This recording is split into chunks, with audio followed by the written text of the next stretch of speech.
akan belajar tentang pengertian fabel. Apa itu fabel?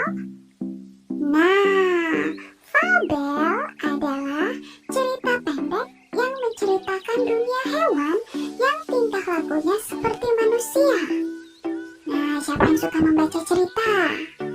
Nah, jadi fabel adalah cerita pendek yang menceritakan dunia hewan yang tingkah lakunya seperti manusia. Lalu, selanjutnya, tokoh-tokoh yang ada di dalam fabel adalah berbagai jenis hewan, ya. Jadi, tokohnya itu berbagai jenis hewan. Ada banyak sekali jenis hewan, ya.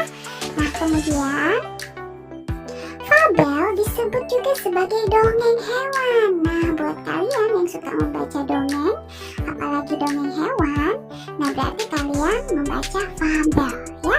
Nah, kemudian cerita dalam fabel adalah cerita fiksi. Apa itu cerita fiksi? Nah, cerita fiksi artinya cerita yang dibuat berdasarkan khayalan pengarang atau khayalan penulis cerita tersebut. Oke, lanjut ya. Nah, kita ke bagian yang kedua, yaitu ciri-ciri fabel. Ciri-ciri fabel yang pertama yaitu menggunakan hewan sebagai tokoh cerita.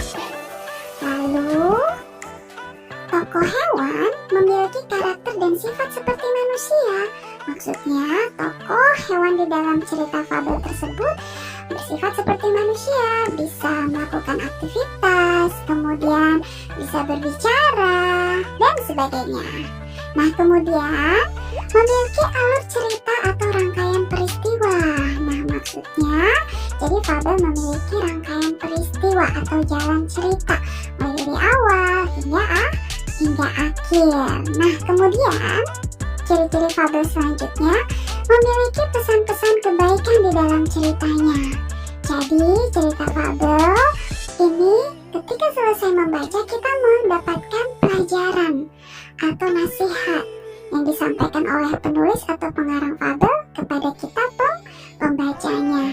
Nah, ini adalah ciri-ciri fabel sehingga kita bisa membedakan fabel dengan cerita lainnya atau cerita dongeng lainnya, ya. Nah, ayo baca fabel berikut ini. Judulnya yaitu Semut dan Belalang. Suatu hari, belalang yang sedang bersantai melihat semut lewat sambil membawa biji jagung ke sarangnya. Belalang lalu meminta semut bergabung bersamanya untuk bersenang-senang. Semut menolak dan memberitahu belalang bahwa dia sedang bersiap mencari makanan untuk cadangan musim dingin. Di musim dingin, makanan akan langka dan sulit dicari. Belalang mengabaikan cerita semut karena dia tidak mau repot. Akhirnya, musim dingin pun tiba dan belalang tidak memiliki makanan untuk bertahan hidup. Ia kesusahan bertahan hidup di musim dingin. Hal ini berbanding terbalik dengan semut. Di musim dingin, semut justru sedang menikmati jagung dalam kehangatan di sarangnya. Nah, berdasarkan dongeng tersebut, kita dapat mengetahui bahwa tokoh dalam fabel tersebut adalah semut dan belalang. Nah, kemudian sifat semut rajin, sedangkan sifat belalang pemalas.